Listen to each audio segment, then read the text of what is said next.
Hi friends, ನಾನು ನಿಮ್ಮ Ravi sir achievers coaching ಅಕಾಡೆಮಿಯಿಂದ ಭಾರತ ಸಂವಿಧಾನಕ್ಕೆ ಸಂಬಂಧಪಟ್ಟಂತ ಒಂದು ವಿಷಯದ ಬಗ್ಗೆ ಇವತ್ತು ನಿಮಗೆ ತಿಳಿಸ್ಕೊಡೋದಕ್ಕೆ ನಾನು ಇಷ್ಟಪಡ್ತೀನಿ. ಇವತ್ತು ನಾನು ತಗೊಳ್ತಕ್ಕಂಥ ವಿಷಯ ಮೂಲಭೂತ ಹಕ್ಕುಗಳು. ಈ ಮೂಲಭೂತ ಹಕ್ಕುಗಳಿಗೆ ಸಂಬಂಧಪಟ್ಟಂತೆ ನಾನು 3 ವಿಡಿಯೋಗಳಲ್ಲಿ ನಿಮಗೆ ಮಾಹಿತಿಯನ್ನು ಕೊಡೋದಕ್ಕೆ ಇಷ್ಟಪಡ್ತೀನಿ. ಮೊದಲನೇ ವಿಡಿಯೋದಲ್ಲಿ ಇವತ್ತು ಮೂಲಭೂತ ಹಕ್ಕುಗಳ ಬಗ್ಗೆ ಒಂದು ಬ್ರೀಫ್ ಆದ ಒಂದು ಇಂಟ್ರೊಡಕ್ಷನ್ ಅನ್ನ ಕೊಡೋದಕ್ಕೆ ಇಷ್ಟಪಡ್ತೀನಿ. ಈಗ ಒಂದು ಟಾಪಿಕ್ ಬಗ್ಗೆ ಅಂದ್ರೆ ಒಂದು ವಿಷಯದ ಬಗ್ಗೆ ನಾವು ಮಾತನಾಡ್ತಾ ಬರೋಣ. ಇಂಪಾರ್ಟೆಂಟ್ ಆಗಿರ್ತಕ್ಕಂಥ ಕಾಂಪಿಟೇಟಿವ್ ಎಕ್ಸಾಮ್ಗೆ ಸಂಬಂಧಪಟ್ಟಂತೆ ಸ್ವಲ್ಪ ಇಂಪಾರ್ಟೆಂಟ್ ಆಗಿರ್ತಕ್ಕಂಥ ಹೆಚ್ಚು ಪ್ರಶ್ನೆಗಳನ್ನ ಕೇಳ್ತಕ್ಕಂಥ ಒಂದು ಕಾನ್ಸೆಪ್ಟ್ ಬಗ್ಗೆ ಮಾತನಾಡ್ತಾ ಬರೋಣ, ಒಂದು ಟಾಪಿಕ್ ಬಗ್ಗೆ ಮಾತನಾಡ್ತಾ ಬರೋಣ. ನಿಮಗೆಲ್ಲ ಗೊತ್ತಿರೋ ಹಾಗೆ ಸ್ವಲ್ಪ ಕ್ವಶನ್ ಅನ್ನು ರೈಸ್ ಮಾಡಬಹುದಾಗಿರ್ತಕ್ಕಂಥ ಒಂದು ಕಾನ್ಸೆಪ್ಟ್ ಅಂತ ಅಂದ್ರೆ ಮೂಲಭೂತ ಹಕ್ಕುಗಳು, ಭಾರತೀಯ ಪೌರರ ಮೂಲಭೂತ ಹಕ್ಕುಗಳು ಅಂತಕ್ಕಂಥ ಒಂದು ಟಾಪಿಕ್ ಬಗ್ಗೆ ನಾನು ಇವತ್ತು ಮಾತನಾಡ್ತೀನಿ. ಈ ಟಾಪಿಕ್ ಅನ್ನ 3 ಭಾಗಗಳಲ್ಲಿ 3 ವಿಡಿಯೋಗಳಲ್ಲಿ ನಾವು ಹೇಳ್ತಾ ಬರೋಣ. ಯಾಕೆ ಅಂತಂದ್ರೆ ತುಂಬಾ ಲೆಂತಿ ಆಗಿರ್ತಕ್ಕಂಥ ಒಂದು ಕಾನ್ಸೆಪ್ಟ್.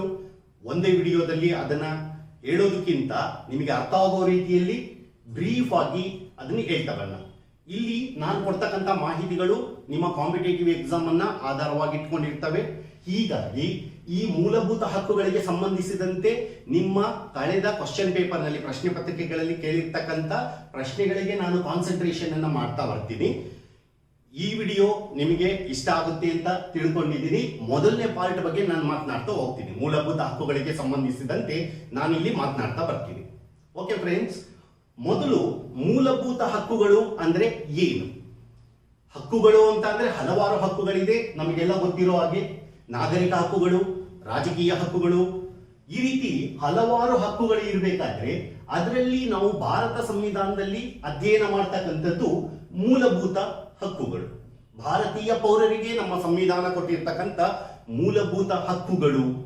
ಇದ್ರ ಬಗ್ಗೆ ಒಂದು ಬ್ರೀಫ್ ಆಗಿರ್ತಕ್ಕಂಥ ಒಂದು ವಿಷಯವನ್ನ ನಾನು ಮಂಡಿಸೋದಕ್ಕೆ ಇಷ್ಟಪಡ್ತೀನಿ. ಈ ಮೂಲಭೂತ ಹಕ್ಕುಗಳು ಅಂದ್ರೆ ಏನು? ಮೊದಲನೇದಾಗಿ ನಿಮಗೆ ಗೊತ್ತಿರಬೇಕಾಗಿರ್ತಕ್ಕಂಥದ್ದು ಏನು ಮೂಲಭೂತ ಹಕ್ಕುಗಳು ಅಂದ್ರೆ?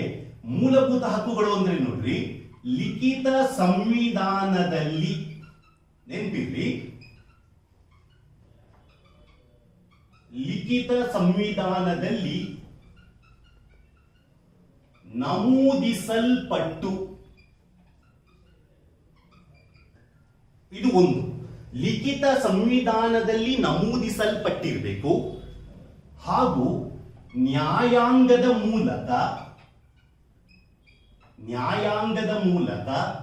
ರಕ್ಷಿಸಲ್ಪಡುವಂತ ಹಕ್ಕುಗಳಿಗೆ, ನ್ಯಾಯಾಂಗದ ಮೂಲಕ ರಕ್ಷಿಸಲ್ಪಡುವಂತ ಹಕ್ಕುಗಳನ್ನ ನಾವು ಮೂಲಭೂತ ಹಕ್ಕುಗಳು ಅಂತ ಕರಿತೀವಿ. ಲಿಖಿತ ಸಂವಿಧಾನದಲ್ಲಿ ತಿಳಿಸಿರಬೇಕು, ಅದು ಆ ಹಕ್ಕುಗಳಿಗೆ ನ್ಯಾಯಾಂಗದಿಂದ ರಕ್ಷಣೆ ಇರಬೇಕು.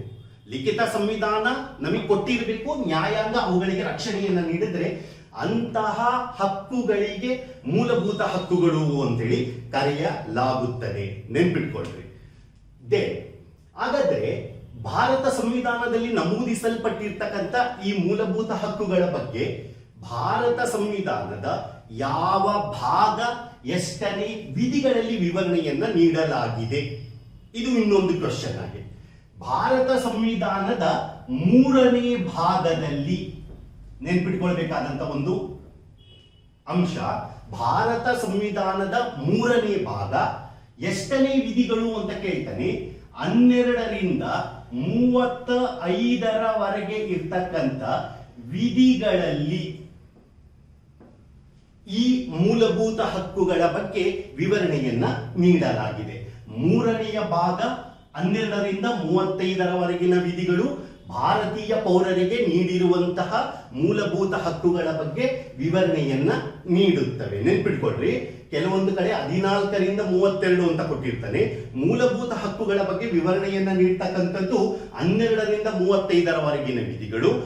ಯಾವ ಭಾಗ ಅಂತ ಕೇಳಿದ್ರೆ third part of the constitution, ಸಂವಿಧಾನದ 3ನೇ ಭಾಗ ಅಂತ ನೀವು ಹೇಳ್ತಾ ಬಂದ್ರೆ, ಭಾರತದ ಸಂವಿಧಾನ ನಮಗೆ ಕೊಟ್ಟಿರ್ತಕ್ಕಂಥ ಈ ಮೂಲಭೂತ ಹಕ್ಕುಗಳನ್ನ ಅಂದ್ರೆ ನಮ್ಮ ಸಂವಿಧಾನದ ಈ 3ನೇ ಭಾಗವನ್ನ ಏನಂತ ಕರೆಯಲಾಗುತ್ತದೆ ಅಂತ ಅಂದ್ರೆ ಇದನ್ನ ಭಾರತದ ಮ್ಯಾಗ್ನಾ ಕಾರ್ಟಾ ಎಂದು ಕರೆಯಲಾಗುತ್ತದೆ. ಮ್ಯಾಗ್ನಾ ಕಾರ್ಟಾ ಆಫ್ ಇಂಡಿಯಾ ಅಂತೇಳಿ ಕರೀತೀವಿ. ಮೂರನೇ ಭಾಗವನ್ನ ಅಂದ್ರೆ ಮೂಲಭೂತ ಹಕ್ಕುಗಳನ್ನ ಭಾರತದ ಮ್ಯಾಗ್ನಾ ಕಾರ್ಟಾ ಎಂದು ಕರೆಯಲಾಗುವುದನ್ನ ಗುರುತಿಸಬಹುದಾಗಿದೆ. ಈ ಮೂಲಭೂತ ಹಕ್ಕುಗಳನ್ನ ಭಾರತ ಸಂವಿಧಾನದಲ್ಲಿ ಸೇರ್ಪಡೆ ಮಾಡಬೇಕು ಅಂತಕ್ಕಂಥ ಉದ್ದೇಶವನ್ನ ಇಟ್ಕೊಂಡಂತ ನಮ್ಮ ಸಂವಿಧಾನ ರಚನಾಕಾರರು ಏನ್ ಮಾಡ್ತಾರೆ, ಈ ಮೂಲಭೂತ ಹಕ್ಕುಗಳನ್ನ ವಿವರವಾಗಿ ಅಧ್ಯಯನ ನಡೆಸಿ ಅವುಗಳನ್ನ ನಮ್ಮ ಸಂವಿಧಾನದಲ್ಲಿ ಸೇರಿಸಬೇಕು ಅಂತಕ್ಕಂಥ ಕಾರಣದಿಂದ 2 ಸಮಿತಿಗಳನ್ನ ನೇಮಕ ಮಾಡ್ತಾರೆ. ಭಾರತ ಸಂವಿಧಾನ ರಚನಾ ಸಮಿತಿ ಮೂಲಭೂತ ಹಕ್ಕುಗಳಿಗೋಸ್ಕರ 2 ಸಮಿತಿಗಳನ್ನ ನೇಮಕ ಮಾಡಿರುತ್ತೆ. ಆ 2 ಸಮಿತಿಗಳು ಯಾವುದು ಅಂತ ಹೇಳ್ತೀನಿ. ಒಂದು ಮೂಲಭೂತ ಹಕ್ಕುಗಳ ಸಲಹಾ ಸಮಿತಿ ಅಂತ ಒಂದು ಸಮಿತಿಯನ್ನ ನೇಮಕ ಮಾಡುತ್ತೆ. ಮತ್ತೊಂದು ಮೂಲಭೂತ ಹಕ್ಕುಗಳ ಉಪ ಸಮಿತಿ ಅಂತ ಒಂದು ಸಮಿತಿಯನ್ನ ನೇಮಕ ಮಾಡುತ್ತೆ. ಇನ್ನೊಂದ್ಸರಿ ಹೇಳ್ತೀನಿ, ಭಾರತೀಯ ಪೌರರಿಗೆ ಮೂಲಭೂತ ಹಕ್ಕುಗಳನ್ನ ಕೊಡಬೇಕು ಅಂತಕ್ಕಂಥ ಉದ್ದೇಶದಿಂದ ಭಾರತ ಸಂವಿಧಾನ ರಚನಾ ಸಮಿತಿ ಏನು ಮಾಡುತ್ತೆ, 2 ಸಮಿತಿಗಳನ್ನ ನೇಮಕ ಮಾಡುತ್ತೆ. ಒಂದು ಮೂಲಭೂತ ಹಕ್ಕುಗಳ ಸಲಹಾ ಸಮಿತಿ ಅಂತ ಒಂದು ಸಮಿತಿ, ಮತ್ತೊಂದು ಮೂಲಭೂತ ಹಕ್ಕುಗಳ ಉಪ ಸಮಿತಿ ಅಂತ ಒಂದು ಸಮಿತಿಯನ್ನ ರಚನೆ ಮಾಡುತ್ತೆ. ಈ ಮೂಲಭೂತ ಹಕ್ಕುಗಳ ಸಲಹಾ ಸಮಿತಿಗೆ ಒಬ್ಬ ಅಧ್ಯಕ್ಷರನ್ನ ನೇಮಕ ಮಾಡುತ್ತೆ. ಅವರು ಯಾರು ಅಂತ ಅಂದ್ರೆ ಸರ್ದಾರ್ ವಲ್ಲಭಾಯ್ ಪಟೇಲ್ ರವರನ್ನ ಇದರ ಅಧ್ಯಕ್ಷರಾಗಿ ಮಾಡುತ್ತೆ. ಸರ್ದಾರ್ ಪಟೇಲ್ ರವರು ಮೂಲಭೂತ ಹಕ್ಕುಗಳ ಸಲಹಾ ಸಮಿತಿಯ ಅಧ್ಯಕ್ಷತೆಯನ್ನ ವಹಿಸಿರ್ತಾರೆ. ಅದೇ ರೀತಿ ಮೂಲಭೂತ ಹಕ್ಕುಗಳ ಉಪ ಸಮಿತಿಗೆ ಒಬ್ಬ ಅಧ್ಯಕ್ಷರನ್ನ ನೇಮಕ ಮಾಡ್ತಾರೆ. ಅವರು ಯಾರು ಅಂತ ಅಂದ್ರೆ JB ಕೃಪಲಾನಿ ಅವರನ್ನ ನೇಮಕ ಮಾಡಿರುತ್ತೆ. 2 ಕ್ವಶನ್ಗಳು ನಿಮ್ಮ ಎಕ್ಸಾಮಿನ ದೃಷ್ಟಿಯಿಂದ ಇರ್ತಕ್ಕಂಥ 2 ಕ್ವಶನ್ಗಳನ್ನ ನೀವು ನೋಡ್ಕೊಳ್ಬೇಕು. ಮೂಲಭೂತ ಹಕ್ಕುಗಳ ಸಲಹಾ ಸಮಿತಿಯ ಅಧ್ಯಕ್ಷರು ಯಾರು, ಮೂಲಭೂತ ಹಕ್ಕುಗಳ ಉಪ ಸಮಿತಿಯ ಅಧ್ಯಕ್ಷರು ಯಾರು, ಈ 2 ಕ್ವಶನ್ಗಳು. ಹೀಗಾಗಿ ಮೂಲಭೂತ ಹಕ್ಕುಗಳ ಸಲಹಾ ಸಮಿತಿಗೆ ಸರ್ದಾರ್ ವಲ್ಲಭಾಯ್ ಪಟೇಲ್ ರವರು ಹಾಗೂ ಮೂಲಭೂತ ಹಕ್ಕುಗಳ ಉಪ ಸಮಿತಿಗೆ JB ಕೃಪಲಾನಿ ಅವರು ಅಧ್ಯಕ್ಷತೆಯನ್ನ ವಹಿಸಿರುವುದನ್ನ ಗುರುತಿಸಬಹುದಾಗಿದೆ. ನೆಕ್ಸ್ಟ್ ಕಂಟಿನ್ಯೂ ಮಾಡ್ತಾ ಹೋಗೋಣ. ಹಾಗಾದ್ರೆ ಭಾರತ ಸಂವಿಧಾನ ಮೂಲ ಸಂವಿಧಾನ ನಮಗೆ ಕೊಟ್ಟಿದ್ದಂತ ಮೂಲಭೂತ ಹಕ್ಕುಗಳು ಎಷ್ಟು, ಪ್ರಸ್ತುತದಲ್ಲಿ ನಮಗೆ ಇರ್ತಕ್ಕಂಥ ಮೂಲಭೂತ ಹಕ್ಕುಗಳು ಎಷ್ಟು? ಸ್ವಲ್ಪ ಕೇರ್ಫುಲ್ ಆಗಿ ನೋಡ್ತಾ ಹೋಗ್ರಿ. ಸ್ವಲ್ಪ ಕನ್ಫ್ಯೂಷನ್ 4 ರಿಂದ 5 ಕ್ವಶನ್ಗಳಿಗೆ ನಾನು ಇಲ್ಲಿ ಉತ್ತರವನ್ನ ಕೊಡ್ತೀನಿ. ಇದೊಂದರಲ್ಲಿ 4 ರಿಂದ 5 ಕ್ವಶನ್ಗಳಿಗೆ ಉತ್ತರವನ್ನ ಹೇಳ್ತಾ ಹೋಗ್ತೀನಿ. ನೆನಪಿರ್ಲಿ, ಭಾರತದ ಮೂಲ ಸಂವಿಧಾನ ಅಂದ್ರೆ ಅಸ್ತಿತ್ವಕ್ಕೆ ಬಂದಾಗ ಇತ್ತಲ್ಲ ಸಂವಿಧಾನ, 1950ರಲ್ಲಿ ಅಸ್ತಿತ್ವಕ್ಕೆ ಬಂತಲ್ಲ, ಜಾರಿಗೆ ಬಂದಾಗ ಇದ್ದ ನಮ್ಮ ಸಂವಿಧಾನ, ಇದು ಮೂಲ ಸಂವಿಧಾನ, ನೈಜ ಸಂವಿಧಾನ, ಒರಿಜಿನಲ್ ಕಾನ್ಸ್ಟಿಟ್ಯೂಷನ್ ಅಂತ ಕರೀತೀವಿ. ಭಾರತದ ಮೂಲ ಸಂವಿಧಾನ ತನ್ನ ಪೌರರಿಗೆ ನೀಡಿದ್ದ ಮೂಲಭೂತ ಹಕ್ಕುಗಳು ಎಷ್ಟು ಅಂತ ಅಂದ್ರೆ 7 ಮೂಲಭೂತ ಹಕ್ಕುಗಳನ್ನ ನೀಡಿತ್ತು. ನೆನಪಿರಲಿ, ಭಾರತದ ಮೂಲ ಸಂವಿಧಾನ ತನ್ನ ಪೌರರಿಗೆ ನೀಡಿದಂತ ಮೂಲಭೂತ ಹಕ್ಕುಗಳ ಸಂಖ್ಯೆ 7. ಆದರೆ ಪ್ರಸ್ತುತದಲ್ಲಿ ಭಾರತ ಸಂವಿಧಾನದಲ್ಲಿ ಇರ್ತಕ್ಕಂಥ ಮೂಲಭೂತ ಹಕ್ಕುಗಳ ಸಂಖ್ಯೆ ಎಷ್ಟು ಅಂತ ಕೇಳ್ತಾನೆ. ನೆನಪಿರ್ಲಿ, ಪ್ರಸ್ತುತ ಭಾರತೀಯ ಪೌರರು ಅನುಭವಿಸುತ್ತಿರುವ ಮೂಲಭೂತ ಹಕ್ಕುಗಳ ಸಂಖ್ಯೆ ಎಷ್ಟು ಅಂತ ಕೇಳಿದ ತಕ್ಷಣ 6 ಮೂಲಭೂತ ಹಕ್ಕುಗಳು ಅಂತ ಹೇಳಿ. ಮೂಲ ಸಂವಿಧಾನ ನೀಡಿದ್ದು 7 ಮೂಲಭೂತ ಹಕ್ಕುಗಳು, ಪ್ರಸ್ತುತ ಸಂವಿಧಾನದಲ್ಲಿ ಇರ್ತಕ್ಕಂಥದ್ದು 6 ಮೂಲಭೂತ ಹಕ್ಕುಗಳು. ಹೀಗಾಗಿ 2 ಬೇರೆ ಬೇರೆ ಕ್ವಶನ್. ಮೂಲ ಸಂವಿಧಾನ ಅಂದ ತಕ್ಷಣ 6 ಗುರ್ತು ಮಾಡಬೇಡ್ರಿ, ಅಥವಾ ಪ್ರಸ್ತುತ ಸಂವಿಧಾನ ಅಂದ್ರೆ 7 ಗುರ್ತು ಮಾಡಬೇಡ್ರಿ. ಪ್ರಸ್ತುತ ಇರೋದು 6, ಅಸ್ತಿತ್ವಕ್ಕೆ ಬಂದಾಗ 7 ಮೂಲಭೂತ ಹಕ್ಕುಗಳು ಭಾರತೀಯ ಪೌರರಿಗೆ ಇದ್ದಿದ್ದನ್ನ ಗುರುತಿಸಬಹುದು. 7 ಮೂಲಭೂತ ಹಕ್ಕುಗಳಿತ್ತು, ಆದ್ರೆ ಆ ಸಂಖ್ಯೆ 6ಕ್ಕೆ ಇಳಿಯುತ್ತೆ. ಅಂದ್ರೆ 1 ಮೂಲಭೂತ ಹಕ್ಕು ಹೊರಟೋಗಿದೆ ಅಂತ ನೀವು ತಿಳ್ಕೊಳ್ಬೇಕು. ಸೊ 7 ಮೂಲಭೂತ ಹಕ್ಕುಗಳನ್ನ ನೀಡಿತ್ತು, ಆದ್ರೆ ಪ್ರಸ್ತುತದಲ್ಲಿ 6 ಮೂಲಭೂತ ಹಕ್ಕಿದೆ. ಅಂದ್ರೆ ಯಾವುದೋ ಒಂದು ಮೂಲಭೂತ ಹಕ್ಕು ಇವತ್ತು ಇಲ್ಲ ಅನ್ನೋದು ನಮಗೆ ಗೊತ್ತಾಗ್ಬೇಕು. ಹಾಗಾದ್ರೆ ಒಂದು ಮೂಲಭೂತ ಹಕ್ಕನ್ನ ಸಂವಿಧಾನದಿಂದ ವಾಪಸ್ಸು ಪಡೆಯಲಾಗಿದೆ, ಅಂದ್ರೆ ಅದನ್ನ ರದ್ದುಗೊಳಿಸಲಾಗಿದೆ. ಯಾವುದು ಆ ಮೂಲಭೂತ ಹಕ್ಕು ಅಂತ ಪ್ರಶ್ನೆ ಬರುತ್ತೆ. ನೆನಪಿರ್ಲಿ, 1977ರಲ್ಲಿ ಕೇಂದ್ರದಲ್ಲಿ ಮೊಟ್ಟ ಮೊದಲ ಬಾರಿಗೆ ಜನತಾ ಸರ್ಕಾರ ಮೊರಾರ್ಜಿ ದೇಸಾಯಿ ನೇತೃತ್ವದ ಜನತಾ ಸರ್ಕಾರ 1977ರಲ್ಲಿ ಕೇಂದ್ರದಲ್ಲಿ ಅಧಿಕಾರಕ್ಕೆ ಬರುತ್ತೆ. ಯಾವ ಸರ್ಕಾರ ಅಂತ ಕೂಡ ಕೇಳಿದ್ದೇನೆ, ಹೇಳ್ತೀನಿ ಮತ್ತೊಂದ್ಸರಿ. ಜನತಾ ಸರ್ಕಾರ 1977ರಲ್ಲಿ ಕೇಂದ್ರದಲ್ಲಿ ಅಧಿಕಾರಕ್ಕೆ ಬರುತ್ತೆ. ಅಧಿಕಾರಕ್ಕೆ ಬಂದಂತ ಈ ಜನತಾ ಸರ್ಕಾರ ಏನ್ ಮಾಡುತ್ತೆ, 1978ರಲ್ಲಿ ಭಾರತ ಸಂವಿಧಾನಕ್ಕೆ 44ನೇ ತಿದ್ದುಪಡಿಯನ್ನ ಮಾಡುತ್ತೆ. ಭಾರತ ಸಂವಿಧಾನಕ್ಕೆ 44ನೇ ತಿದ್ದುಪಡಿಯನ್ನ ತರುತ್ತೆ 1978ರಲ್ಲಿ. ಭಾರತ ಸಂವಿಧಾನಕ್ಕೆ 44ನೇ ತಿದ್ದುಪಡಿಯನ್ನ ತರುವ ಮೂಲಕ ಈ ಜನತಾ ಸರ್ಕಾರ ಏನ್ ಮಾಡುತ್ತೆ ಅಂತ ಅಂದ್ರೆ, ಆಸ್ತಿಯ ಹಕ್ಕನ್ನ ಮೂಲಭೂತ ಹಕ್ಕುಗಳ ಪಟ್ಟಿಯಿಂದ ತೆಗೆದು ಹಾಕುತ್ತೆ. ಆಸ್ತಿಯ ಹಕ್ಕನ್ನ ಮೂಲಭೂತ ಹಕ್ಕುಗಳ ಪಟ್ಟಿಯಿಂದ ತೆಗೆದುಹಾಕುತ್ತೆ. ಅಂದ್ರೆ ಏಳಿದ್ದ ಮೂಲಭೂತ ಹಕ್ಕುಗಳು ಯಾಕೆ ಆರಾಯಿತು ಅಂತ ಅಂದ್ರೆ, ಇವತ್ತು ಆಸ್ತಿಯ ಹಕ್ಕು ಮೂಲಭೂತ ಹಕ್ಕಾಗಿ ಉಳಿದಿಲ್ಲ. ಆದ್ರಿಂದ 44ನೇ ತಿದ್ದುಪಡಿಯ ಮೂಲಕ ಯಾವ ಮೂಲಭೂತ ಹಕ್ಕನ್ನ ಸಂವಿಧಾನದಿಂದ ತೆಗೆದು ಹಾಕಲಾಗಿದೆ ಅಂತ ಕೇಳಿದ ತಕ್ಷಣ ಆಸ್ತಿಯ ಹಕ್ಕು, ರೈಟ್ ಟು ಪ್ರಾಪರ್ಟಿ ಅಂತ ಹೇಳ್ತೀವಿ. ಆಸ್ತಿಯ ಹಕ್ಕನ್ನ ತೆಗೆದು ಹಾಕುತ್ತೆ. ಹಾಗಾದ್ರೆ ಇವತ್ತು ಆಸ್ತಿಯ ಹಕ್ಕು ಎಂತಹ ಹಕ್ಕಾಗಿ ಉಳಿದಿಲ್ಲ ಅಂತ ಅಂದರೆ, ಇವತ್ತು ಆಸ್ತಿಯ ಹಕ್ಕು ಮೂಲಭೂತ ಹಕ್ಕ ಅಂತ ಕೇಳಿದ್ರೆ ಇಲ್ಲ. ಆಸ್ತಿಯ ಹಕ್ಕು ಪ್ರಸ್ತುತದಲ್ಲಿ ಮೂಲಭೂತ ಹಕ್ಕಲ್ಲ, ಬದಲಾಗಿ ಇದೊಂದು ಕಾನೂನುಬದ್ಧ ಹಕ್ಕಾಗಿ ಮಾತ್ರ ನಮಗೆ ಇದೆ. ಹೀಗಾಗಿ ಪ್ರಸ್ತುತದಲ್ಲಿ ಆಸ್ತಿಯ ಹಕ್ಕು ಎಂತಹ ಹಕ್ಕಾಗಿದೆ ಅಂತ ಕೇಳ್ತಾನೆ, ಇದೊಂದು ಕಾನೂನುಬದ್ಧ ಹಕ್ಕಾಗಿ ಉಳಿದುಕೊಂಡಿದೆ. ನೋಡ್ರಿ, ಇನ್ನೊಂದ್ಸರಿ ಪೂರ್ತಿ ಡೀಟೇಲ್ಸ್ ಹೇಳ್ತೀನಿ. 1977ರಲ್ಲಿ ಕೇಂದ್ರದಲ್ಲಿ ಅಧಿಕಾರಕ್ಕೆ ಬಂದ ಜನತಾ ಸರ್ಕಾರ, ಯಾರ ನೇತೃತ್ವದಲ್ಲಿ? ಮೊರಾರ್ಜಿ ದೇಸಾಯಿ ಅವರ ನೇತೃತ್ವದಲ್ಲಿ ಅಧಿಕಾರಕ್ಕೆ ಬಂದ ಜನತಾ ಸರ್ಕಾರ 1978ರಲ್ಲಿ ಭಾರತ ಸಂವಿಧಾನಕ್ಕೆ 44ನೇ ತಿದ್ದುಪಡಿಯನ್ನ ತರುತ್ತೆ. ಈ 44ನೇ ತಿದ್ದುಪಡಿ ಕಾಯ್ದೆಯ ಮೂಲಕ ಆಸ್ತಿಯ ಹಕ್ಕನ್ನ ಮೂಲಭೂತ ಹಕ್ಕುಗಳ ಪಟ್ಟಿಯಿಂದ ತೆಗೆದುಹಾಕುತ್ತೆ. ಹೀಗಾಗಿ ಭಾರತ ಸಂವಿಧಾನದಲ್ಲಿ ಪ್ರಸ್ತುತ ಆಸ್ತಿಯ ಹಕ್ಕು ಮೂಲಭೂತ ಹಕ್ಕಲ್ಲ, ಇದೊಂದು ಕಾನೂನುಬದ್ಧ ಹಕ್ಕಾಗಿದೆ. 300A ಅಂತಕ್ಕಂಥ ಒಂದು ವಿಧಿಯನ್ನ ಸೇರಿಸಲಾಗುತ್ತೆ. ಈ 300A ಅಂತಕ್ಕಂಥ ವಿಧಿ ಹೇಳುತ್ತೆ, ಪ್ರಸ್ತುತ ಆಸ್ತಿಯ ಹಕ್ಕು ಮೂಲಭೂತ ಹಕ್ಕಲ್ಲ, ಬದಲಾಗಿ ಇದೊಂದು ಕಾನೂನುಬದ್ಧ ಹಕ್ಕು.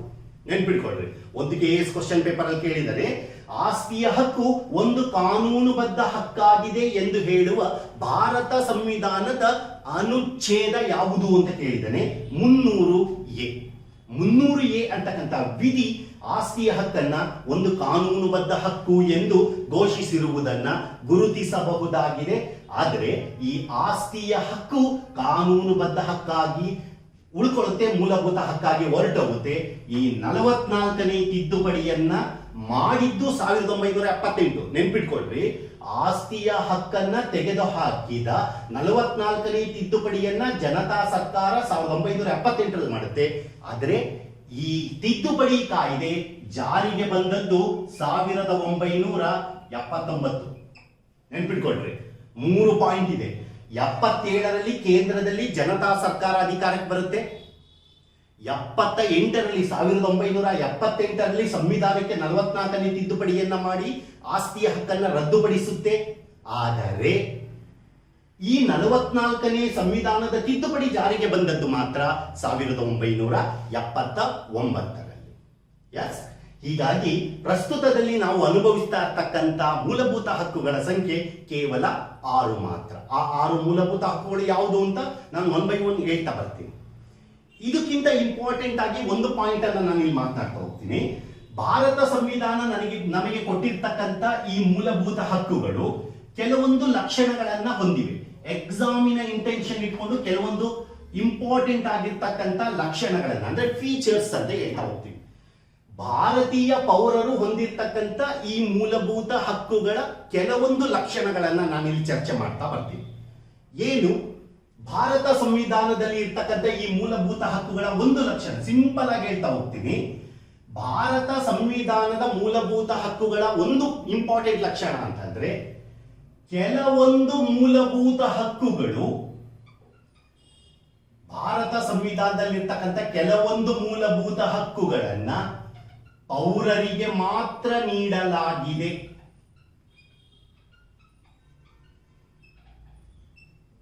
ಪೌರರಿಗೆ ಮಾತ್ರ ನೀಡಲಾಗಿದೆ. ಕೆಲವೊಂದು ಮೂಲಭೂತ ಹಕ್ಕುಗಳನ್ನು ಪೌರರಿಗೆ, ವಿದೇಶಿಯರಿಗೆ ಹಾಗೂ ಕೆಲವೊಂದು ಕಾನೂನುಬದ್ಧ ಸಂಸ್ಥೆಗಳು ಅಥವಾ ವ್ಯಕ್ತಿಗಳೆಲ್ಲರಿಗೂ ನೀಡಲಾಗಿದೆ. ನೆನಪಿರಲಿ, ಒಂದು ಇಂಪಾರ್ಟೆಂಟ್ ಆದ ಒಂದು ಲಕ್ಷಣ, ಭಾರತ ಸಂವಿಧಾನದಲ್ಲಿರ್ತಕ್ಕಂಥ ಕೆಲವೊಂದು ಮೂಲಭೂತ ಹಕ್ಕುಗಳನ್ನ ಕೇವಲ ಪೌರರಿಗೆ ಮಾತ್ರ ನೀಡಲಾಗುತ್ತೆ. ಅಂದ್ರೆ ಅದನ್ನು ವಿದೇಶಿಯರಿಗೆ ನೀಡೋದಿಲ್ಲ.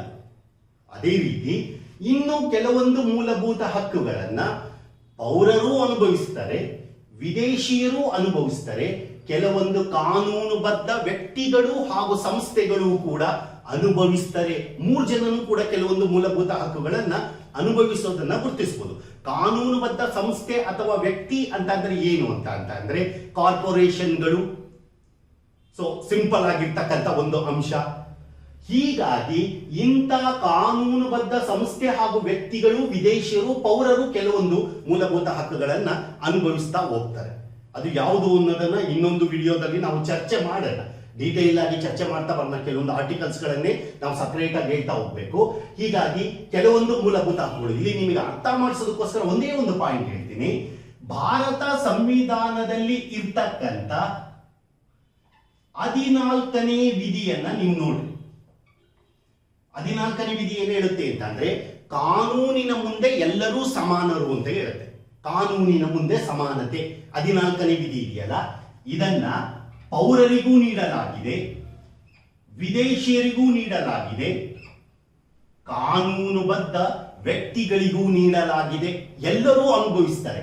ಈ 14ನೇ ವಿಧಿಯಲ್ಲಿ ನೀಡಿರ್ತಕ್ಕಂಥ ಅವಕಾಶವನ್ನು ಎಲ್ಲರೂ ಅನುಭವಿಸ್ತಾರೆ.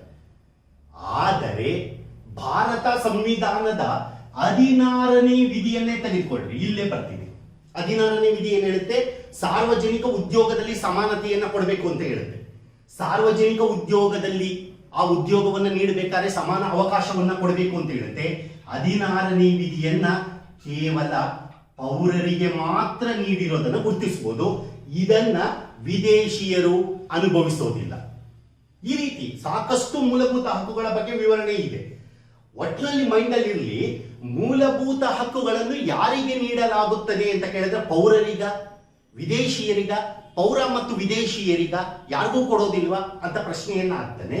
ನೆನ್ಪಿಟ್ಕೊಳ್ರಿ, ಮೂಲಭೂತ ಹಕ್ಕುಗಳು ಅಂದ ತಕ್ಷಣ ಕೆಲವೊಂದನ್ನ ಪೌರರಿಗೆ ಮಾತ್ರ, ಕೆಲವೊಂದನ್ನ ಪೌರ ವಿದೇಶಿ ಇಬ್ಬರಿಗೂ ಅಂದ್ರೆ ಕಾನೂನುಬದ್ಧ ಸಂಸ್ಥೆಗಳನ್ನು ಸೇರಿ ಎಲ್ರಿಗೂ ಕೊಡ್ತಾರೆ, ಕೆಲವೊಂದನ್ನ ಪೌರರಿಗೆ ಮಾತ್ರ ಕೊಡ್ತಾರೆ. ಇದು ಮೊದಲನೆಯ ಒಂದು ಪಾಯಿಂಟ್ ಆಗಿ. ಎರಡನೇ ಒಂದು ಪಾಯಿಂಟ್ ಬರ್ತೀನಿ ನಾನು. ಈ ಮೂಲಭೂತ ಹಕ್ಕುಗಳು ನ್ಯಾಯ ರಕ್ಷಿತವಾಗಿವೆ ಅಂತ ಒಂದು ಪಾಯಿಂಟ್ ಇದೆ.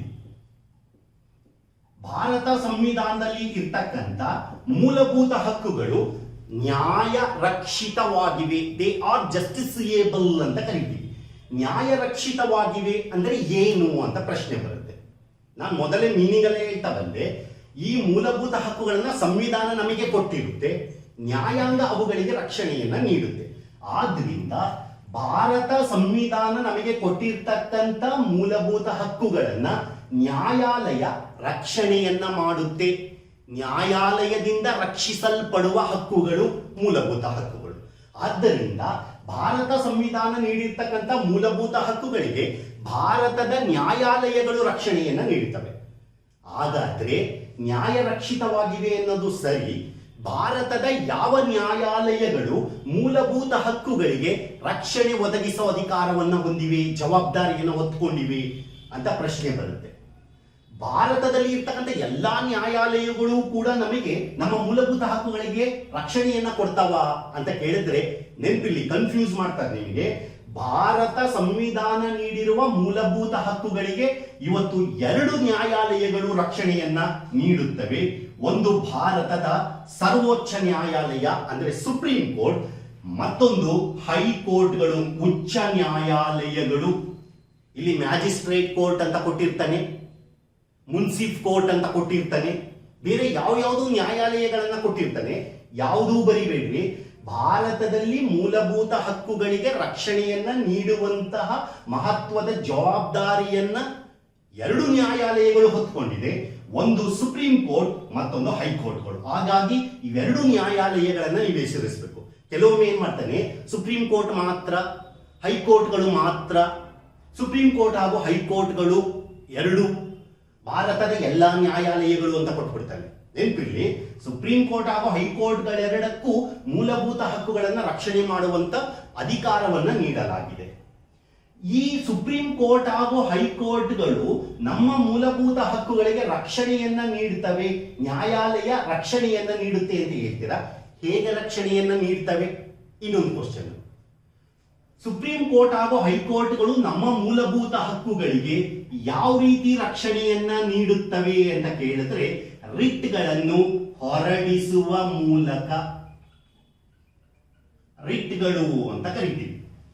ಕೆಲವೊಂದು ರಿಟ್ಗಳನ್ನು ಹೊರಡಿಸುವ ಮೂಲಕ ಭಾರತದ ಸುಪ್ರೀಂ ಕೋರ್ಟ್ ಹಾಗೂ ಹೈಕೋರ್ಟ್ಗಳು ನಮ್ಮ ಮೂಲಭೂತ ಹಕ್ಕುಗಳಿಗೆ ರಕ್ಷಣೆಯನ್ನ ನೀಡುವಂತಹ ಕಾರ್ಯವನ್ನ ನಿರ್ವಹಿಸುತ್ತವೆ. ರಿಟ್ಗಳು ಅಂತ ಹೇಳ್ತೀವಿ. ಸಿಂಪಲ್ ಆಗಿ ಹೇಳ್ಬಿಡ್ತೀನಿ. ರಿಟ್ ಅಂದ್ರೆ ಮೂಲಭೂತ ಹಕ್ಕುಗಳಿಗೆ ರಕ್ಷಣೆಯನ್ನ ನೀಡಲು ನ್ಯಾಯಾಲಯವು ಹೊರಡಿಸುವ ಒಂದು ಆದೇಶ. ಮೂಲಭೂತ ಹಕ್ಕುಗಳಿಗೆ ರಕ್ಷಣೆಯನ್ನ ನೀಡೋದಕ್ಕೋಸ್ಕರ, ರಕ್ಷಿಸುವ ಉದ್ದೇಶದಿಂದ ನ್ಯಾಯಾಲಯ ಅಂದ್ರೆ ಸುಪ್ರೀಂ ಕೋರ್ಟ್ ಅಥವಾ ಹೈಕೋರ್ಟ್ ಒಂದು ಆದೇಶವನ್ನ ಹೊರಡಿಸಿದ್ರೆ ಅದನ್ನ ನಾವು ರಿಟ್ ಅಂತ ಹೇಳಿ ಕರಿತೀವಿ. ರಿಟ್ಗಳನ್ನು ಹೊರಡಿಸುವ ಮೂಲಕ ಏನ್ ಮಾಡುತ್ತೆ, ಮೂಲಭೂತ ಹಕ್ಕುಗಳಿಗೆ ಸುಪ್ರೀಂ ಕೋರ್ಟ್ ಹಾಗೂ ಹೈಕೋರ್ಟ್ಗಳು ರಕ್ಷಣೆಯನ್ನ ಕೊಡ್ತವೆ. ಹಾಗಾದ್ರೆ ಸುಪ್ರೀಂ ಕೋರ್ಟ್ ರಿಟ್ಗಳನ್ನ ಹೊರಡಿಸಿ ನಮ್ಮ ಮೂಲಭೂತ ಹಕ್ಕುಗಳಿಗೆ ರಕ್ಷಣೆಯನ್ನ ಕೊಡುತ್ತೆ ಅಂತ ಹೇಳ್ತೀರಲ್ಲ, ಯಾವ ವಿಧಿಯ ಮೂಲಕ ಅಂತ ಕೇಳಿದ್ರೆ, ಭಾರತ ಸಂವಿಧಾನದ 32ನೇ ವಿಧಿಯ ಪ್ರಕಾರ ಸುಪ್ರೀಂ ಕೋರ್ಟ್ ರಿಟ್ಗಳನ್ನು ಹೊರಡಿಸಿ ನಮ್ಮ ಮೂಲಭೂತ ಹಕ್ಕುಗಳಿಗೆ ರಕ್ಷಣೆಯನ್ನ ಕೊಡುತ್ತೆ. ಸುಪ್ರೀಂ ಕೋರ್ಟ್ ಮೂಲಭೂತ ಹಕ್ಕುಗಳನ್ನು ರಕ್ಷಿಸಲು ರಿಟ್ಗಳನ್ನು ಹೊರಡಿಸುವ ಅಧಿಕಾರ ಹೊಂದಿದೆ. ಎಷ್ಟನೇ ವಿಧಿ? 32ನೇ ವಿಧಿ. ಅದೇ ತರ ಹೈಕೋರ್ಟ್ಗಳು ಕೂಡ ಮೂಲಭೂತ ಹಕ್ಕುಗಳ ರಕ್ಷಣೆಗಾಗಿ ಕೆಲವೊಂದು ರಿಟ್ಗಳನ್ನು ಹೊರಡಿಸುವ ಅಧಿಕಾರ ಹೊಂದಿವೆ. ಎಷ್ಟನೇ ವಿಧಿ ಅಂತ ಕೇಳ್ತಾನೆ. ಇದು ಕೂಡ ಎಕ್ಸಾಮ್ ನಲ್ಲಿ ಕೇಳ್ತಕ್ಕಂಥ ಕ್ವಶನ್. 226ನೇ ವಿಧಿಯ ಪ್ರಕಾರ, 226ನೇ ವಿಧಿ ಹೈಕೋರ್ಟ್ಗಳಿಗೆ ರಿಟ್ಗಳನ್ನು ಹೊರಡಿಸುವ ಅಧಿಕಾರ ನೀಡಿದ್ರೆ, 32ನೇ ವಿಧಿ ಸುಪ್ರೀಂ ಕೋರ್ಟ್ಗೆ ರಿಟ್ಗಳನ್ನು ಹೊರಡಿಸುವ ಅಧಿಕಾರ ಹೊಂದಿದೆ. ಆದ್ದರಿಂದ ಭಾರತದಲ್ಲಿ ಮೂಲಭೂತ ಹಕ್ಕುಗಳನ್ನು ರಕ್ಷಿಸುವ ಅಧಿಕಾರ ಯಾರಿಗಿದೆ ಅಂದ್ರೆ ಸುಪ್ರೀಂ ಕೋರ್ಟ್ ಹಾಗೂ ಹೈಕೋರ್ಟ್ಗಳಿಗೆ. ಸುಪ್ರೀಂ ಕೋರ್ಟ್ ಹಾಗೂ ಹೈಕೋರ್ಟ್ಗಳು ಮೂಲಭೂತ ಹಕ್ಕುಗಳನ್ನು ಹೇಗೆ ರಕ್ಷಿಸುತ್ತವೆ ಅಂದ್ರೆ ರಿಟ್ಗಳನ್ನು ಹೊರಡಿಸುವ ಮೂಲಕ. ಸುಪ್ರೀಂ ಕೋರ್ಟ್ ಮೂಲಭೂತ ಹಕ್ಕುಗಳಿಗೋಸ್ಕರ ರಿಟ್ಗಳನ್ನು ಹೊರಡಿಸುವ ಅಧಿಕಾರ ಹೊಂದಿದೆ. ಯಾವ ವಿಧಿಯ ಪ್ರಕಾರ ಅಂತ ಕೇಳಿದ್ರೆ 32ನೇ ವಿಧಿ. ಹೈಕೋರ್ಟ್ಗಳು ರಿಟ್ಗಳನ್ನು ಹೊರಡಿಸುವ ಅಧಿಕಾರವನ್ನು ಹೊಂದಿರುತ್ತವೆ ಅಂತ ಕೇಳಿದ್ರೆ 226ನೇ ವಿಧಿ. 5 ರಿಟ್ಗಳು ಸುಪ್ರೀಂ ಕೋರ್ಟ್ ಬಂದಾಗ ಮಾತನಾಡೋಣ. ಅದರಲ್ಲಿ ಹೇಬಿಯಸ್ ಕಾರ್ಪಸ್, ಮ್ಯಾಂಡಮಸ್, ಪ್ರೊಹಿಬಿಷನ್, ಸರ್ಶಿಯೋರರಿ, ಕೋವಾರಿಂಟೋ ಅಂತಕ್ಕಂಥ 5 ರಿಟ್ಗಳನ್ನ ಹೊರಡಿಸುವ ಮೂಲಕ 2 ನ್ಯಾಯಾಲಯಗಳು ಕೂಡ ನಮ್ಮ ಮೂಲಭೂತ ಹಕ್ಕುಗಳನ್ನ ರಕ್ಷಣೆ ಮಾಡುತ್ತವೆ. ಆದ್ದರಿಂದ ಭಾರತ ಸಂವಿಧಾನ ನಮಗೆ ಕೊಟ್ಟಿರ್ತಕ್ಕಂಥ ಮೂಲಭೂತ ಹಕ್ಕುಗಳ ಮತ್ತೊಂದು ಪ್ರಮುಖವಾದ ಲಕ್ಷಣ ಅಂದ್ರೆ ಅವು ನ್ಯಾಯರಕ್ಷಿತವಾಗಿರ್ತವೆ ಅಂತ ಹೇಳಿದೆ. ಇನ್ನೊಂದು 3ನೇದು, ಭಾರತ ಸಂವಿಧಾನ ನಮಗೆ ಕೊಟ್ಟಿರ್ತಕ್ಕಂಥ ಮೂಲಭೂತ ಹಕ್ಕುಗಳನ್ನ ತಿದ್ದುಪಡಿ ಮಾಡಬಹುದು ಅಂತಕ್ಕಂಥ ಒಂದು ಅಂಶವನ್ನ ಹೇಳೋಣ. ಮಾಡಬಹುದಾ? ಮೂಲಭೂತ ಹಕ್ಕುಗಳಿಗೆ ತಿದ್ದುಪಡಿಯನ್ನ ಮಾಡಬಹುದಾ? ಮಾಡಬಹುದು. ಮೂಲಭೂತ ಹಕ್ಕುಗಳಿಗೆ ತಿದ್ದುಪಡಿಯನ್ನ ಮಾಡುವಂತ ಅಧಿಕಾರ ಭಾರತದಲ್ಲಿ ಯಾರಿಗಿದೆ ಅಂತ ಕೇಳ್ತಾನೆ, ಸಂಸತ್ತಿಗೆ. ಭಾರತದ ಸಂಸತ್ತು ಭಾರತೀಯ ಪೌರರ ಮೂಲಭೂತ ಹಕ್ಕುಗಳನ್ನು ತಿದ್ದುಪಡಿ ಮಾಡುವ ಅಧಿಕಾರವನ್ನ ಹೊಂದಿರುತ್ತದೆ. ಯಾವ ಬಹುಮತದಿಂದ ಅಂತ ಒಂದು ವೇಳೆ ಕೇಳಿದ್ರೆ, ಕಾನ್ಸ್ಟೇಬಲ್ ಲೆವೆಲ್ ಅಲ್ಲಿ ಕೇಳ್ತಾ ಇರ್ತಾನೆ, ಮೂಲಭೂತ ಹಕ್ಕುಗಳನ್ನು ಭಾರತದ ಸಂಸತ್ತು ಯಾವ ಬಹುಮತದ ಮೂಲಕ ತಿದ್ದುಪಡಿ ಮಾಡಬಹುದು ಅಂತ ಕೇಳಿದ್ರೆ 2/3 ಬಹುಮತ. ಸೊ ಸರಳ ಬಹುಮತ ಅಲ್ಲ, ವಿಶೇಷ ಬಹುಮತ. 2/3 ಅಂದ್ರೆ ವಿಶೇಷ ಬಹುಮತ. ಹೀಗಾಗಿ ಭಾರತದ ಸಂಸತ್ತು 2/3 ಬಹುಮತದಿಂದ ಭಾರತೀಯ ಪೌರರ ಮೂಲಭೂತ ಹಕ್ಕುಗಳನ್ನ ತಿದ್ದುಪಡಿ ಮಾಡುವ ಅಧಿಕಾರವನ್ನ ಹೊಂದಿರುತ್ತದೆ. ಹೀಗಾಗಿ ತಿದ್ದುಪಡಿಯನ್ನ ಮಾಡುವ ಅಧಿಕಾರ ಭಾರತದ ಸಂಸತ್ತಿಗೆ ಇರುವುದರಿಂದ ಮೂಲಭೂತ ಹಕ್ಕುಗಳು ಯಾವ ಲಕ್ಷಣ ಹೊಂದಿಲ್ಲ ಅಂದ್ರೆ ಇವು ಶಾಶ್ವತತೆಯ ಲಕ್ಷಣ ಹೊಂದಿಲ್ಲ. ಅಂದ್ರೆ ಮೂಲಭೂತ ಹಕ್ಕುಗಳು ಶಾಶ್ವತವಲ್ಲ. ನೆನ್ಪಿಟ್ಕೊಳ್ರಿ, ಮೂಲಭೂತ ಹಕ್ಕುಗಳು ಶಾಶ್ವತ ಅಲ್ಲ. ಇಲ್ಲೇ ಹೇಳಿದ್ದೀನಿ, ಮೊದಲು ನಮಗೆ 7 ಮೂಲಭೂತ ಹಕ್ಕುಗಳಿತ್ತು. 44ನೇ ತಿದ್ದುಪಡಿಯನ್ನ ತಂದು ಆಸ್ತಿ ಹಕ್ಕನ್ನ ತೆಗೆದಾಕ್ತೋ ಅಂದ್ರೆ 6 ಮೂಲಭೂತ ಹಕ್ಕುಗಳಾಗ್ಬಿಡ್ತು. ಹೀಗಾಗಿ ಮೂಲಭೂತ ಹಕ್ಕುಗಳಿಗೆ ತಿದ್ದುಪಡಿಯನ್ನ ತರುವಂತ ಅಧಿಕಾರ ಸಂಸತ್ತು ಹೊಂದಿದೆ. ವಿಶೇಷ ಬಹುಮತದ ಮೂಲಕ ತಿದ್ದುಪಡಿಯನ್ನ ಮಾಡಬಹುದು. ಅಂದರೆ ಇದು ಶಾಶ್ವತ ಅಲ್ಲ. ಇಲ್ಲಿ ಒಂದು ಇಂಪಾರ್ಟೆಂಟ್ ಆದ ಒಂದು ಕ್ವಶನ್ ಬಗ್ಗೆ ನಾನು ಮಾತನಾಡ್ತಾ ಬರ್ತೀನಿ.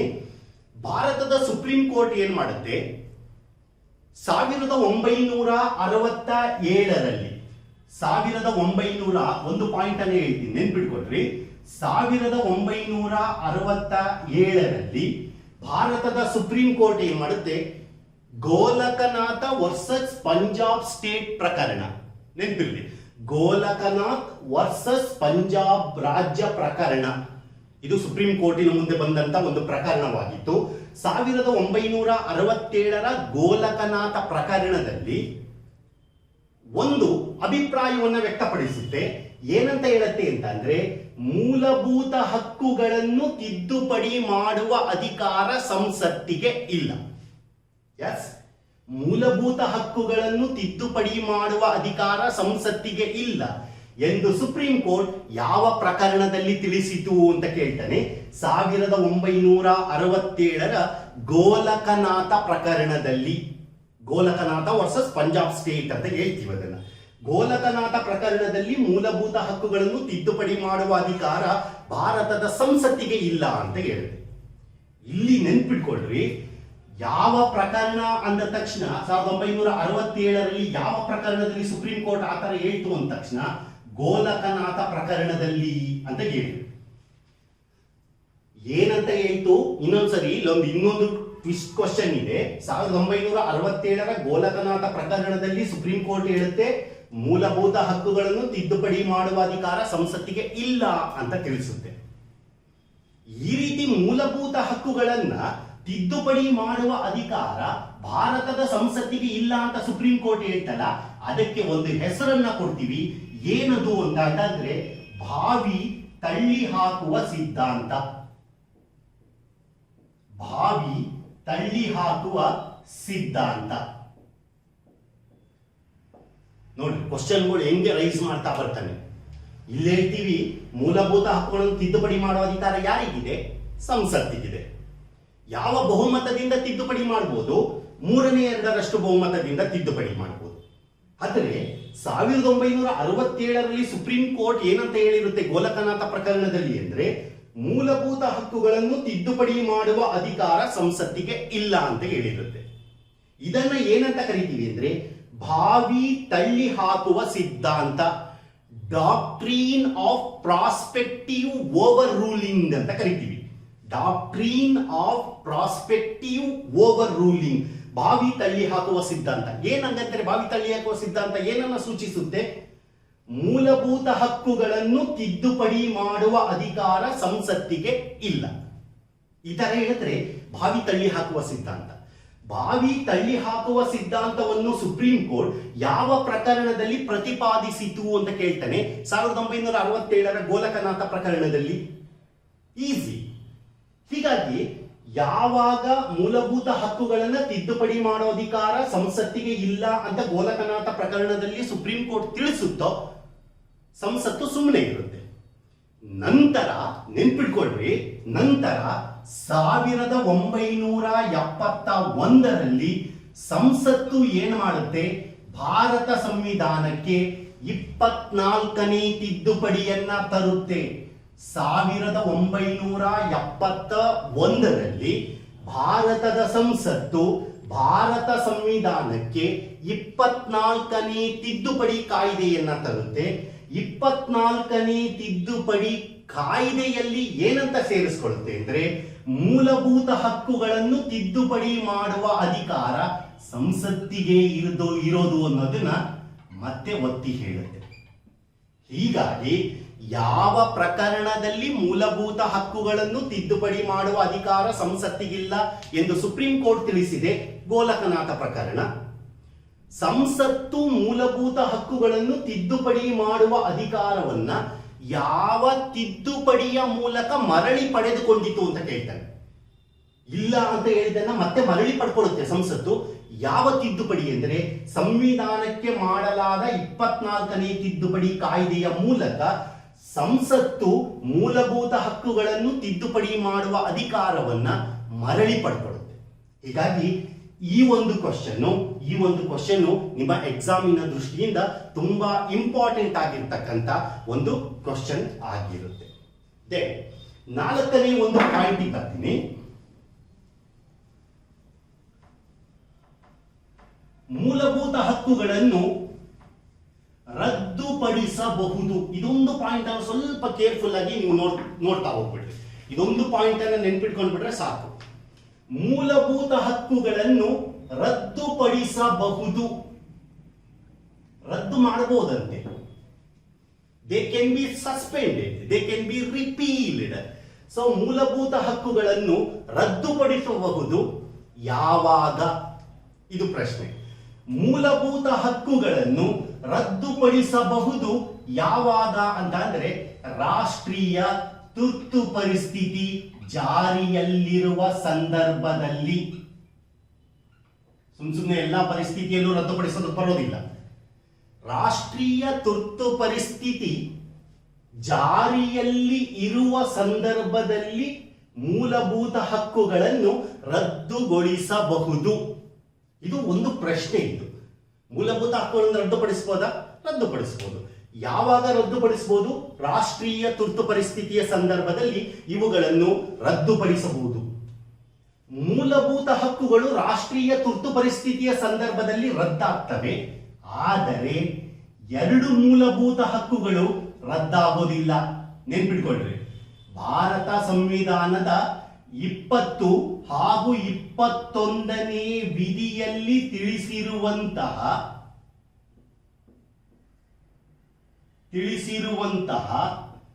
ಈ ಮೂಲಭೂತ ಹಕ್ಕುಗಳು ಮಾತ್ರ ರದ್ದಾಗುವುದಿಲ್ಲ.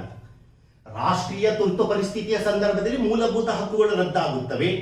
ಆದರೆ 20, 21ನೇ ವಿಧಿಯಲ್ಲಿ ತಿಳಿಸಿರುವಂತಹ ಮೂಲಭೂತ ಹಕ್ಕುಗಳನ್ನು ಹೊರತುಪಡಿಸಿ, ಎಕ್ಸೆಪ್ಟ್ ಅಂತ ಹೇಳ್ತೀವಿ. 20, 21ನೇ ವಿಧಿಯಲ್ಲಿರುವ ಮೂಲಭೂತ ಹಕ್ಕುಗಳನ್ನು ಹೊರತುಪಡಿಸಿ ಮೂಲಭೂತ ಹಕ್ಕುಗಳೆಲ್ಲ ರದ್ದಾಗ್ತವಂತೆ. ಅಂದ್ರೆ ಯಾವ ಮೂಲಭೂತ ಹಕ್ಕುಗಳು ರಾಷ್ಟ್ರೀಯ ತುರ್ತು ಪರಿಸ್ಥಿತಿ ಸಂದರ್ಭದಲ್ಲೂ ರದ್ದಾಗೋದಿಲ್ಲ ಅಂತ ಒಂದು ಪ್ರಶ್ನೆ. 20 ಹಾಗೂ 21ನೇ ವಿಧಿಯಲ್ಲಿರುವಂತಹ ಮೂಲಭೂತ ಹಕ್ಕುಗಳನ್ನು ರದ್ದುಪಡಿಸಲಾಗುವುದಿಲ್ಲ. ಇವೆರಡು ಇದ್ದೇ ಇರ್ತವೆ. ಏನು ಅವೆರಡು ಅನ್ನೋದನ್ನ ಮುಂದಿನ ಭಾಗದಲ್ಲಿ ನಾನು ತಿಳಿಸ್ತಾ ಬರ್ತೀನಿ. ವಿಧಿಗಳಲ್ಲಿ ಅವುಗಳ ಬಗ್ಗೆ ತಿಳಿಸ್ತಾ ಹೋಗ್ತೀನಿ. ಅದೇ ರೀತಿ ಇನ್ನೂ ಒಂದು ಕ್ವಶನ್ ಇದೆ ನೋಡ್ರಿ. ಭಾರತ ಸಂವಿಧಾನದ 19ನೇ ವಿಧಿಯಲ್ಲಿ ನಮಗೆ 6 ಸ್ವಾತಂತ್ರ್ಯಗಳನ್ನ ಕೊಡಲಾಗಿದೆ. ನಮಗೆಲ್ಲ ಗೊತ್ತಿರೋ ಹಾಗೆ 6 ಸ್ವಾತಂತ್ರ್ಯಗಳನ್ನ ಕೊಡುತ್ತೆ. ಭಾರತ ಸಂವಿಧಾನದ 19ನೇ ವಿಧಿ 6 ಸ್ವಾತಂತ್ರ್ಯಗಳನ್ನ ನಮಗೆ ಕೊಟ್ಟಿರೋದನ್ನ ಗುರುತಿಸಬಹುದಾಗಿದೆ. ಯಾವುದು? ಅದನ್ನು ನೋಡೋಣ, ನೆಕ್ಸ್ಟ್ ನೋಡ್ತಾ ಹೋಗೋಣ. 19ನೇ ವಿಧಿಯಲ್ಲಿ ನೀಡಲಾಗಿರ್ತಕ್ಕಂಥ ಈ 6 ಸ್ವಾತಂತ್ರ್ಯಗಳು ಇದಾವಲ್ಲ, ಈ 6 ಸ್ವಾತಂತ್ರ್ಯಗಳು ಸ್ವಯಂ ಚಾಲಿತವಾಗಿ ರದ್ದುಗೊಳ್ಳುತ್ತವೆ. ಸ್ವಯಂ ಚಾಲಿತವಾಗಿ ರದ್ದುಗೊಳ್ಳುತ್ತವೆ. ನೋಡ್ರಿ, ಕನ್ಫ್ಯೂಸ್ ಆಗ್ಬಿಡ್ತು. ಇಷ್ಟನ್ನು ನೋಡಿದ ತಕ್ಷಣ ಕನ್ಫ್ಯೂಸ್ ಆಯ್ತು. ನೋಡ್ರಿ, ಇನ್ನೊಂದ್ಸರಿ ಮೇಲಿಂದ ನೋಡ್ತಾ ಬರೋಣ. ಮೂಲಭೂತ ಹಕ್ಕುಗಳನ್ನು ರದ್ದುಪಡಿಸಬಹುದು. ಯಾವಾಗ? ರಾಷ್ಟ್ರೀಯ ತುರ್ತು ಪರಿಸ್ಥಿತಿಯ ಸಂದರ್ಭದಲ್ಲಿ. ರಾಷ್ಟ್ರೀಯ ತುರ್ತು ಪರಿಸ್ಥಿತಿಯ ಸಂದರ್ಭದಲ್ಲೂ ಯಾವ ಮೂಲಭೂತ ಹಕ್ಕುಗಳು ರದ್ದಾಗುವುದಿಲ್ಲ. ಸಂವಿಧಾನದ 20 ಹಾಗೂ 21ನೇ ವಿಧಿಯಲ್ಲಿ ತಿಳಿಸಿರುವ ಮೂಲಭೂತ ಹಕ್ಕುಗಳು ರದ್ದಾಗುವುದಿಲ್ಲ. ಹಾಗಾದರೆ ರಾಷ್ಟ್ರೀಯ ತುರ್ತು ಪರಿಸ್ಥಿತಿಯ ಸಂದರ್ಭದಲ್ಲಿ ಯಾವ ಮೂಲಭೂತ ಹಕ್ಕುಗಳು ಸ್ವಯಂ ಚಾಲಿತವಾಗಿ ರದ್ದುಗೊಳ್ಳುತ್ತವೆ? ಯಾವ ಮೂಲಭೂತ ಹಕ್ಕುಗಳು ಸ್ವಯಂ ಚಾಲಿತವಾಗಿ ರದ್ದುಗೊಳ್ಳುತ್ತವೆ? ಆಟೋಮ್ಯಾಟಿಕಲಿ ಸಸ್ಪೆಂಡೆಡ್ ಅಂತ. ಸಸ್ಪೆಂಡೆಡ್ ಬೇರೆ, ಆಟೋಮ್ಯಾಟಿಕಲಿ ಸಸ್ಪೆಂಡೆಡ್. ಸ್ವಯಂ ಚಾಲಿತವಾಗಿ ರದ್ದಾಗ್ತವಂತೆ, ತಮ್ಮಷ್ಟಕ್ಕೆ ತಾವೇ ರದ್ದಾಗ್ಬಿಡ್ತವಂತೆ. ಯಾವುದು ಅಂತ ಅಂದ್ರೆ 19ನೇ ವಿಧಿಯಲ್ಲಿ ಹೇಳಲಾಗಿರ್ತಕ್ಕಂಥ 6 ಸ್ವಾತಂತ್ರ್ಯಗಳು. ಈ 6 ಸ್ವಾತಂತ್ರ್ಯಗಳು ಸ್ವಯಂ ಚಾಲಿತವಾಗಿ ರದ್ದಾಗ್ತವೆ. ಇಲ್ಲಿ ಒಂದು ಪಾಯಿಂಟ್ ಅನ್ನ ಕೇಸ್ ಓದ್ತಕ್ಕಂಥವರ ಒಂದು ಗಮನಕ್ಕೆ ತರೋದಕ್ಕೆ ಇಷ್ಟಪಡ್ತೀನಿ. ಈ 19ನೇ ವಿಧಿಯಲ್ಲಿರ್ತಕ್ಕಂಥ 6 ಸ್ವಾತಂತ್ರ್ಯಗಳು ಸ್ವಯಂ ಚಾಲಿತವಾಗಿ ರದ್ದಾಗ್ತವಲ್ಲ, ಯಾವಾಗ? ರಾಷ್ಟ್ರೀಯ ತುರ್ತು ಪರಿಸ್ಥಿತಿಯ ಸಂದರ್ಭದಲ್ಲಿ. ಇಲ್ಲಿ ರಾಷ್ಟ್ರೀಯ ತುರ್ತು ಪರಿಸ್ಥಿತಿಯನ್ನ 3 ಕಾರಣಗಳಿಗೋಸ್ಕರ ಘೋಷಿಸಲಾಗುತ್ತೆ. ನಮಗೆಲ್ಲ ಗೊತ್ತಿರೋ ಹಾಗೆ ಈ ರಾಷ್ಟ್ರೀಯ ತುರ್ತು ಪರಿಸ್ಥಿತಿಯನ್ನ ಭಾರತದ ರಾಷ್ಟ್ರಪತಿಯವರು ಈ ಕೆಳಕಂಡ 3 ಕಾರಣಗಳ ಆಧಾರದ ಮೇಲೆ ಘೋಷಿಸಬಹುದು. ಒಂದು, ಯುದ್ಧದ ಕಾರಣದಿಂದ ಘೋಷಿಸಬಹುದು. ಮತ್ತೊಂದು, ವಿದೇಶಿ ಆಕ್ರಮಣದ ಕಾರಣದಿಂದ ಘೋಷಿಸಬಹುದು. ಮತ್ತೊಂದು, ಸಶಸ್ತ್ರ ಬಂಡಾಯ, ಆರ್ಮ್ಡ್ ರೆಬಿಲಿಯನ್ ಅಂತ ಕರಿತೀವಿ. ಸಶಸ್ತ್ರ ದಂಗೆ ಅಥವಾ ಸಶಸ್ತ್ರ ಬಂಡಾಯ, ಈ 3 ಕಾರಣಗಳ ಆಧಾರದ ಮೇಲೆ ಭಾರತದ ರಾಷ್ಟ್ರಪತಿ ಘೋಷಿಸಬಹುದು. ನೆನಪಿರಲಿ, ಈ ರೀತಿ ರಾಷ್ಟ್ರೀಯ ತುರ್ತು ಪರಿಸ್ಥಿತಿ ಘೋಷಿಸಲ್ಪಟ್ಟಾಗ ಮೂಲಭೂತ ಹಕ್ಕುಗಳು ರದ್ದಾಗ್ತವೆ. ಆದರೆ 20-21ನೇ ವಿಧಿಗಳು ರದ್ದಾಗೋದಿಲ್ಲ. ಆದರೆ 19ನೇ ವಿಧಿಯಲ್ಲಿರ್ತಕ್ಕಂಥ 6 ಸ್ವಾತಂತ್ರ್ಯಗಳು ಸ್ವಯಂ ಚಾಲಿತವಾಗಿ ರದ್ದಾಗ್ತವೆ. ಯಾವಾಗ? ರಾಷ್ಟ್ರೀಯ ತುರ್ತು ಪರಿಸ್ಥಿತಿ ಸಂದರ್ಭದಲ್ಲಿ. ನೆನಪಿರಲಿ, ಯುದ್ಧ ಘೋಷಣೆಯಾದರೆ ಸ್ವಯಂ ಚಾಲಿತವಾಗಿ ರದ್ದಾಗ್ತವೆ. ವಿದೇಶಿ ಆಕ್ರಮಣದ ಸಂದರ್ಭದಲ್ಲಿ ಸ್ವಯಂ ಚಾಲಿತವಾಗಿ ರದ್ದಾಗ್ತವೆ. ಆದರೆ ರಾಷ್ಟ್ರದ ಒಳಗೆ ಸಶಸ್ತ್ರ ಬಂಡಾಯ ನಡೆದರೆ, ಆರ್ಮ್ಡ್ ರೆಬಿಲಿಯನ್ ಏನಾದ್ರು ನಡೆದರೆ, ರಾಷ್ಟ್ರದ ಒಳಗೆ ಸಶಸ್ತ್ರ ಬಂಡಾಯ ನಡೆದಿದೆ ಅಂತ ರಾಷ್ಟ್ರಪತಿ ರಾಷ್ಟ್ರೀಯ ತುರ್ತು ಪರಿಸ್ಥಿತಿಯನ್ನ ಘೋಷಣೆ ಮಾಡಿದ್ರೆ ಆಗ ಅವುಗಳು ಅಂದ್ರೆ 19ನೇ ವಿಧಿಯಲ್ಲಿರ್ತಕ್ಕಂಥ 6 ಸ್ವಾತಂತ್ರ್ಯಗಳು ರದ್ದಾಗೋದಿಲ್ಲ. ರಾಷ್ಟ್ರೀಯ ತುರ್ತು ಪರಿಸ್ಥಿತಿ ಸಂದರ್ಭದಲ್ಲಿ ಅನ್ನೋದನ್ನೇ ಒಂದು ಕ್ವಶನ್ ಮಾಡ್ತಾರೆ. ರಾಷ್ಟ್ರೀಯ ತುರ್ತು ಪರಿಸ್ಥಿತಿ ಯುದ್ಧ ಅಥವಾ ವಿದೇಶಿ ಆಕ್ರಮಣದ ಒಂದು ಕಾರಣದಿಂದ ಘೋಷಿಸಲ್ಪಟ್ಟಿದ್ದರೆ ರದ್ದಾಗ್ತವೆ. ಆದರೆ ರಾಷ್ಟ್ರಪತಿ ಸಶಸ್ತ್ರ ಬಂಡಾಯ ಅಂತಕ್ಕಂಥ ಕಾರಣದಿಂದ ರಾಷ್ಟ್ರೀಯ ತುರ್ತು ಪರಿಸ್ಥಿತಿಯನ್ನೇನಾದ್ರು ಘೋಷಣೆ ಮಾಡಿದರೆ 19ನೇ ವಿಧಿಯಲ್ಲಿರ್ತಕ್ಕಂಥ 6 ಸ್ವಾತಂತ್ರ್ಯಗಳು ರದ್ದಾಗುವುದಿಲ್ಲ. ಅದಕ್ಕೋಸ್ಕರ ಇದನ್ನ ಸ್ವಯಂ ಚಾಲಿತವಾಗಿ ರದ್ದು, ಆಟೋಮ್ಯಾಟಿಕಲಿ ಸಸ್ಪೆಂಡೆಡ್ ಅಂತಕ್ಕಂಥ ಒಂದು ಪಾಯಿಂಟ್ ಅನ್ನ ನಾವು ಹೇಳ್ತಾ ಬರ್ತೀವಿ. ಹೀಗಾಗಿ 20-21ನೇ ವಿಧಿಯಲ್ಲಿರ್ತಕ್ಕಂಥ ಮೂಲಭೂತ ಹಕ್ಕುಗಳು ರದ್ದಾಗುವುದಿಲ್ಲ. 19ನೇ ವಿಧಿಯಲ್ಲಿ ಹೇಳಿರ್ತಕ್ಕಂಥ 6 ಸ್ವಾತಂತ್ರ್ಯಗಳು ಸ್ವಯಂ ಚಾಲಿತವಾಗಿ ರದ್ದುಗೊಳ್ಳುವುದನ್ನ ನಾವು ಗುರುತಿಸಬಹುದಾಗಿದೆ. ಇನ್ನ ಒಂದು ಪಾಯಿಂಟ್ ಅನ್ನ ಹೇಳೋಣ. 5 ಮತ್ತು ಕೊನೆಯದಾಗಿ, ಮೂಲಭೂತ ಹಕ್ಕುಗಳ ಮೇಲೆ ಕೇಂದ್ರ ಸರ್ಕಾರ ಹಾಗೂ ರಾಜ್ಯ ಸರ್ಕಾರಗಳು ಸಕಾರಣವನ್ನ ನೀಡಿ, ಪ್ರಾಪರ್ ರೀಸನ್ ಅಂತ ಕರಿತೀವಿ, ಸಕಾರಣವನ್ನ ನೀಡಿ ಅವುಗಳ ಮೇಲೆ ಕೆಲವೊಂದು ನಿರ್ಬಂಧಗಳನ್ನು ಹೇರಬಹುದಾಗಿದೆ. Central government and state governments can be imposed some of the restrictions on fundamental rights with proper reasons ಅಂತ ಕರಿತೀವಿ. ಸಕಾರಣವನ್ನ ನೀಡಿ ಕೇಂದ್ರ ಸರ್ಕಾರ ಬೇಕಾದ್ರೂ ನಿರ್ಬಂಧವನ್ನ ಹೇರಬಹುದು, ರಾಜ್ಯ ಸರ್ಕಾರಗಳು ಬೇಕಾದ್ರೂ ನಿರ್ಬಂಧವನ್ನ ಹೇರಬಹುದು. ನೆನಪಿಡಿ, ಸಕಾರಣವನ್ನ ಕೊಡಬೇಕು. ಯಾಕೆ ನಿರ್ಬಂಧವನ್ನ ಹೇರ್ತಾ ಇದ್ದೀನಿ ಅನ್ನೋದಕ್ಕೆ ಸಕಾರಣವನ್ನ ನೀಡಬೇಕಾದಂತ ಅವಕಾಶ ಇರೋದನ್ನ ಗುರುತಿಸಬಹುದು. ಇದು ಸಕಾರಣನ ಅಲ್ವಾ ಅನ್ನೋದನ್ನ ನಿರ್ಧಾರ ಮಾಡೋ ಅಧಿಕಾರ ಯಾರಿಗಿದೆ? ಕೇಂದ್ರ ಸರ್ಕಾರ ಮೂಲಭೂತ ಹಕ್ಕಿನ ಮೇಲೆ ನಿರ್ಬಂಧವನ್ನ ವಿಧಿಸಿತು, ಯಾವುದೋ ಒಂದು ರೀಸನ್ ಅನ್ನ ಕೊಟ್ಟು. ಅದು ಪ್ರಾಪರ್ ರೀಸನ್, ಸಕಾರಣನ ಅಲ್ವಾ ಅನ್ನೋದನ್ನ ನಿರ್ಧಾರ ಮಾಡುವಂತ ಅಧಿಕಾರ ಯಾರಿಗಿದೆ? ಅದನ್ನ ನಿರ್ಧರಿಸುವಂತ ಅಧಿಕಾರ ಯಾರಿಗಿದೆ ಅಂದ್ರೆ ಸಂಸತ್ತು ನಿರ್ಧಾರ ಮಾಡುತ್ತೆ. ಪ್ರಾಪರ್ ರೀಸನ್ ಅಲ್ವಾ ಅನ್ನೋದನ್ನ ನಿರ್ಧರಿಸುವಂತ ಅಧಿಕಾರ ಸಂಸತ್ತಿಗಿರುತ್ತೆ. ಸಂಸತ್ತು ಈ ರೀತಿ ನಿರ್ಧಾರ ಮಾಡಬೇಕು ಅಂದ್ರೆ 2/3 ಬಹುಮತ ಬೇಕಾಗುತ್ತೆ. ಸರಳ ಬಹುಮತದ ಮೂಲಕ ನಿರ್ಧಾರ ಮಾಡೋದು ಬರೋದಿಲ್ಲ, ವಿಶೇಷ ಬಹುಮತದ ಮೂಲಕ ನಿರ್ಧಾರ ಮಾಡಬಹುದಾಗಿದೆ. ಕೇಂದ್ರ ಸರ್ಕಾರ ಹಾಗೂ ರಾಜ್ಯ ಸರ್ಕಾರಗಳು ಸಕಾರಣವನ್ನ ನೀಡಿ ಮೂಲಭೂತ ಹಕ್ಕುಗಳ ಮೇಲೆ ನಿರ್ಬಂಧವನ್ನು ವಿಧಿಸಬಹುದು. ಆದರೆ ಈ ನಿರ್ಬಂಧಗಳಿಗೆ ಕಾರಣವಾಗುವಂತ ಅಂಶಗಳನ್ನ ನಿರ್ಧರಿಸುವಂತ ಅಧಿಕಾರ ಅಂತಿಮವಾಗಿ ಸಂಸತ್ತಿಗೆ ಸೇರಿರುವುದನ್ನ ಗುರುತಿಸಬಹುದಾಗಿದೆ. ಇದು ಮೊದಲನೇ ಒಂದು ಪಾರ್ಟ್ ಅಲ್ಲಿ ಸುಮಾರು ಕ್ವಶನ್ಸ್ಗಳು ನಿಮ್ಮ ಎಕ್ಸಾಮಿನ ದೃಷ್ಟಿಯಿಂದ ನಾನಿಲ್ಲಿ ಮಾತನಾಡ್ತಾ ಬಂದಿದ್ದೀನಿ. ಸೊ ನೋಡೋಣ, 6 ಮೂಲಭೂತ ಹಕ್ಕುಗಳು ಅಂತ ಬರ್ತವೆ. 6 ಮೂಲಭೂತ ಹಕ್ಕುಗಳಿಗೆ ಸಂಬಂಧಿಸಿದ್ದನ್ನ ಮುಂದಿನ ವಿಡಿಯೋದಲ್ಲಿ ನಾನು ಕಂಟಿನ್ಯೂ ಮಾಡ್ತಾ ಬರ್ತೀನಿ. Okay friends,